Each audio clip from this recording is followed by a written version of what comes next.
viscous force directly proportional to area of the layer and directly proportional to velocity gradient. चला बोला काय formula?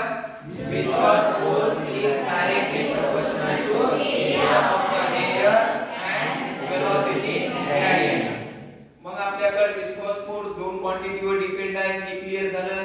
मग आपण physics मध्ये काय करता, हे साइन कॅन्सल करता, त्याच्यावरती काय घेता, एखादा कॉन्स्टंट घेता. काय घेता? कॉन्स्टंट. मग इथे कॉन्स्टंट काय घेतला रे?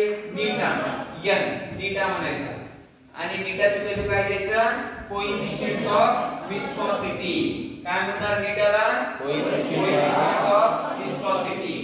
आता तुम्हाला क्वेश्चन मध्ये नीटाची व्हॅल्यू विचारली, मग बेसिक एवढं लक्षात ठेवा, इथे मला नीटा काढायचंय, तर एरिया मल्टिप्लाय मध्ये इकडे कशात जाईल? डिवाइड मध्ये.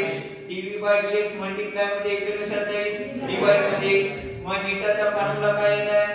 Force upon area upon dv upon dx. हा फॉर्म्युला कशात झाला? नीटाचा. नीटाला काय म्हणणार? Coefficient of viscosity. काय म्हणतात नीटाला? Coefficient of viscosity.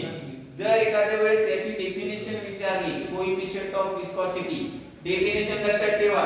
Viscous force per unit surface area per unit velocity gradient is called as coefficient of viscosity. काय सांगितलं रीड करा? The viscous force